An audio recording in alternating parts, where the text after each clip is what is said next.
I thought I was overthinking it all until I realized that wait, they are actually playing me. I saw a video on TikTok and I swear it sounded like someone was narrating my life. So I said, why not share it with you? So here I am. In this video, I will share the manipulative tactics you need to look out for in the office, my stories, and the terms you need to be familiar with. I think someone who is facing the same issues as I am will find this very helpful, even if the person is not an immigrant. So please do share it with your friends or share it in your group chat. You never know who this might help. I have also left you some prompts that you can use to navigate office politics using ChatGPT in the description box. It's free. If you don't learn the game, you will think you are underperforming, but in reality, you are being manipulated. Hi, I'm Yvonne, and as someone who has worked in the UK corporate world for years as an immigrant, I can tell you for free, it is not just about the skills. I had to learn the language behind the language. I share my personal experiences, career, and personal finance tips on this channel. So I would highly recommend that you subscribe and like this video so you don't miss any videos from me. For now, let's dive right in.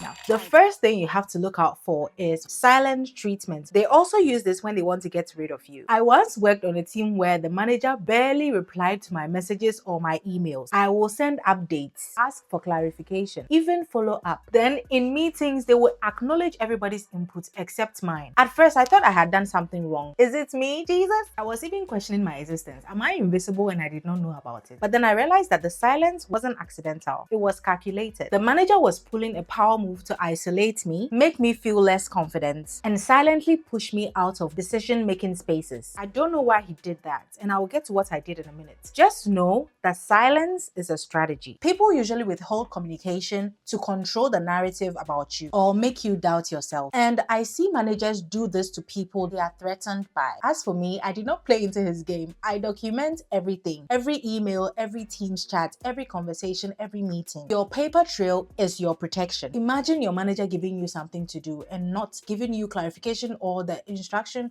or where to even start from. Do you get it? Usually when that happens to me, I reach out to my colleagues. There was a time where I even had to reach out to someone on LinkedIn. I went that far to discuss with the person where to start from and stuff like that. It is not fun. But if this keeps happening with someone that you need instructions from, you might have to respectfully escalate. Don't be too confrontational unless you are about to leave the place. If not, it will backfire. If you keep asking them for clarification and all those things and they are not responding to you, you can say, oh, is there someone else I can reach out to? Or you can adapt my style. That's what will keep you overworked, right? Now you are stressing and all that. But it is a way of surviving until you find a better job to move on to. Another tactic you should be aware of is called triangulation. You will be minding your business and then someone will send you a Teams message or walk up to you and say, Jeremiah says you are struggling with the project. I never told Jeremiah I was struggling. Why didn't he come to me directly and he had to tell someone for the person to come and tell me? Are we in high school? It feels sneaky, right? It's like they're trying to create some drama or confusion without facing you head on. And this might make you even feel like you are not struggling. You want to prove that you're not struggling, so you will take more work. I've learned that the best thing to do is to not take the bait. Just go to the person and say, if you want to talk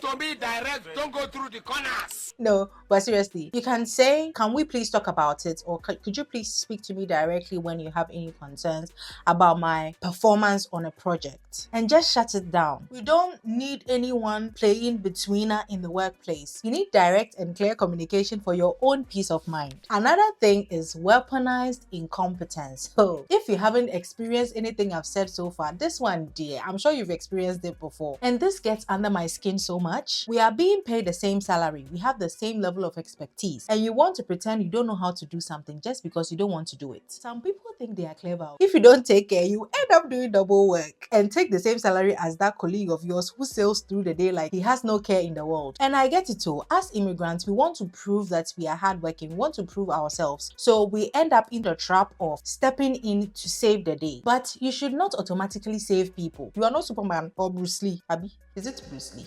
Who is that guy? Batman. What's his real name? For me, if you come to me and tell me you don't know how to do something, I am sending you the resources that will show you how to do it. There is no way I am taking it to do it for you. If you don't know how to do it, that is very good. It is a learning point for you. Learn how to do it because you will need to do it eventually. So you can also adopt that strategy. It's okay to support, but it's even better to encourage people to step up to do their part. You are not Bob the Builder. You don't want to end up carrying and putting all the worries in the office on top of your head decide. Please say no. Or you can say, oh, you don't have capacity, and give them a timeline, an unreasonable timeline. Who knows? Maybe they will find someone else to do it. The next thing is when your manager or your boss keeps moving the goalpost. I remember a time when, after staying up late to complete the work, I prepared a 3-page document, triple checked everything to make sure I have not made any mistakes, and I delivered it on time, just like I was asked. You open your mouth to tell me that actually what I really wanted was more of a high-level summary and less detail.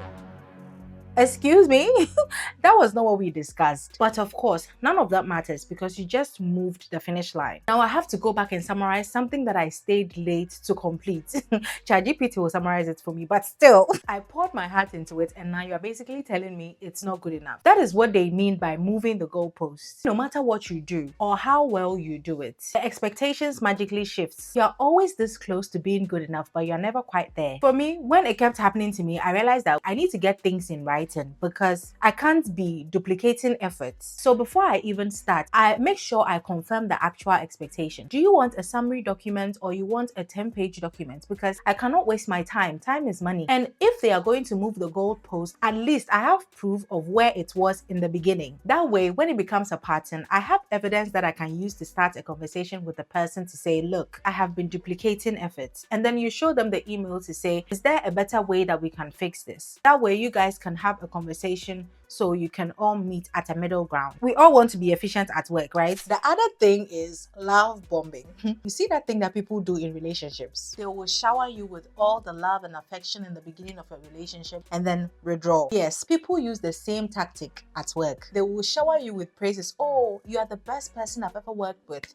You are the best person on the team. I don't know what we would do without you. This has actually happened to me before. Initially, I was like, oh wow, thank you so much. Thanks for noticing. That's really nice to hear. But then I realized that this person was trying to praise me for something I didn't even do. I correct her when she does that. But then it dawned on me that, oh, this is love bombing. You're bombing me with love. You're trying to hook me in. So what they do is they will butter you up with praises, not because they genuinely appreciate you. They want to flatter you to the point where when they ask you to do anything, you won't be able to say no. And if you do say no, suddenly you are not a team player or not as committed as they thought. The lesson here is shine your eye. Take the compliment too, but don't let it trap you. Even if they shower you with all the praises in the world, please say no. If not, you will work to the bone. Another term is tokenism. When you join an office where maybe you are the only immigrant or you are the only black person there, suddenly you become an expert in culture, race, or inclusion. It might feel empowering at first, but then every single time there is a conversation around those topics, they will come to you. They will ask you, oh, what do you think? Oh, it looks like you understand it better. Maybe you should lead this meeting. Or even worse, they will put you on every diversity panel. And then you find yourself doing extra work that is not even part of your job description and you are not even getting paid for it. You end up always proving yourself and carrying the weight of representation while your actual work gets overlooked. It might be a hard pill to swallow, but you are not the Department of Diversity and you don't owe your workplace cultural labor. So set boundaries. You can say, I'll be happy to share or I'll be happy to help, but I currently don't have capacity. You should be heard for who you are as a person, not just what you represent. Another thing is guilt tripping. Personally, I work overtime when there is a need to, but if not, the work can be done another day. And I don't expect other people to work overtime because I am. But there are some people, as soon as they see you pack your bag at 5 p.m., they will say, wow, it must be nice. Or maybe they will say, you are the only person who can do this. Oh, I can't do this. It feels like a compliment at first, but then some way, somehow, you start feeling guilty for leaving early and your colleagues are still there. You have set a boundary, which is leaving at 5, and they will try and make you feel guilty for adhering to your boundaries. Just know that you are allowed to have a life outside of work, period. Don't let anyone make you feel guilty for setting your boundaries. There is also something called Faux empathy, where when you complain about your workload, they will say, I'm so sorry, I feel you. They will make you feel like they are actually going to look for someone to come and help you, or they are going to help you reduce the load. But then nothing happens, and then they will keep on piling and giving you more work to do, even though you've complained that you are overworked. When this happens, please push back respectfully. You can tell them, due to your workload, you might not be able to meet the deadline, so you will need some help. It is only fair, right? Empty sympathy doesn't help anyone. So clearly communicate, preferably via email email so that if you don't meet the deadline, at least you have evidence to show that you told them you needed help and they didn't give you any. Also, people will gaslight you into doing double work. You already know what gaslighting is, right? When someone makes you question your reality, your sanity, and your memory, just so they don't have to take accountability. I am the type that writes things down and remember things, so it's very hard for you to use that on me at work. As soon as you do that, I'll refer you to that email that I shared with you some time ago, that this is it.